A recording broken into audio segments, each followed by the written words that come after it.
Well, I'm going to read to you in the as excerpts here. This is from an article that appeared in a magazine called Orthodox Jewish Life. No longer exists as far as I know, in 1951, and written by a man called Gershon Kranzler, I should say, Dr. Rabbi Gershon Kranzler. The name may be familiar to you because he authored a number of children's books published by Kahos. He was involved in Talks and Tales and worked with the Rebbe before the Nesius. A very erudite man. He was a person born in Germany, a big Talmud Chacham. He in the course of his life had gone through Shas many times, Be'iyun. Because we're talking about a Gevaldige Talmud Chacham, a big Gaon, and a very eclectic kind of person. He wasn't a Lubavitcher in the card-carrying sense, by any stretch. Ashkenaz. But he had a very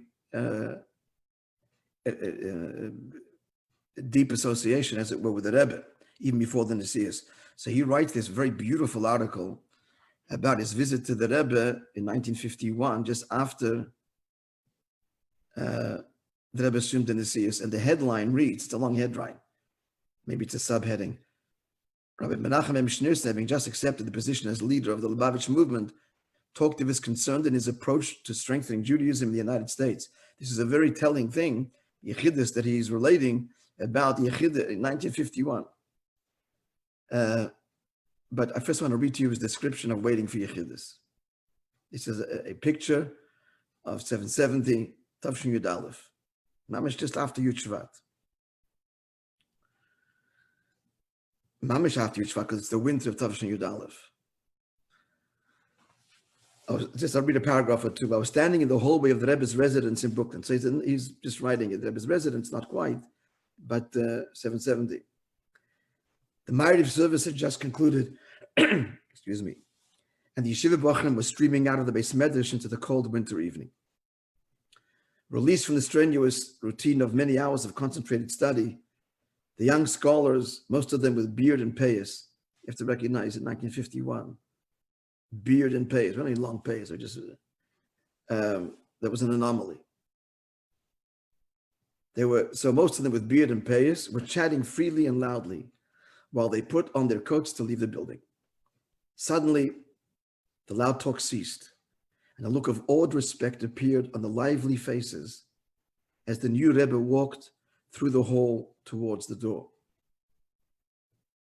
Deferentially, they pressed forward on both sides of the narrow doorway.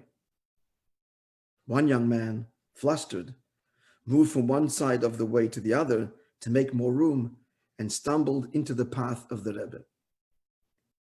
Before he had a chance to recover his balance, the Rebbe had taken him by the shoulder and had gently helped him to the side, a smile lighting up his serious face.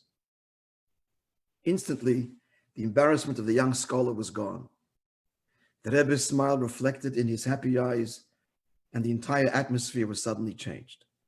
The awe was gone, and a warm current of friendly understanding seemed to flow through the young scholars, pressed closely into the hallway, brightening the frosty dark of the evening.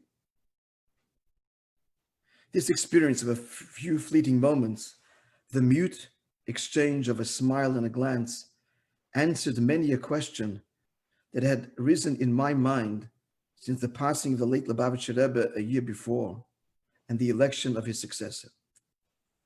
I had the privilege of knowing Rabbi Menachem Schneerson before he assumed his new office, and I'd come to appreciate the young scholar with a serious face and unassuming, almost shy manners. He then directed educational aspects of the Merkez Linyonei Chinuch. But now everything was different. This was no longer the Ramash, the son-in-law of the Rebbe, respected as a scholar, a friendly advisor, and interpreter of the thoughts of Chabad Hasidism.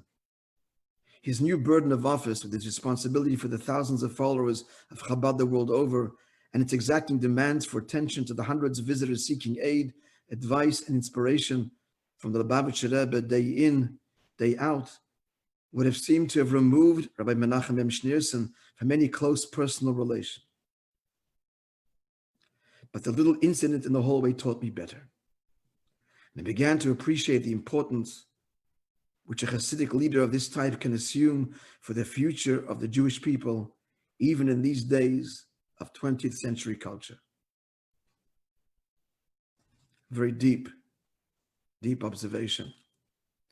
He's saying, in other words, that the intimate and human connection has not been lost, despite the awesome global responsibilities now resting on his shoulders. Now, here I want to share with you,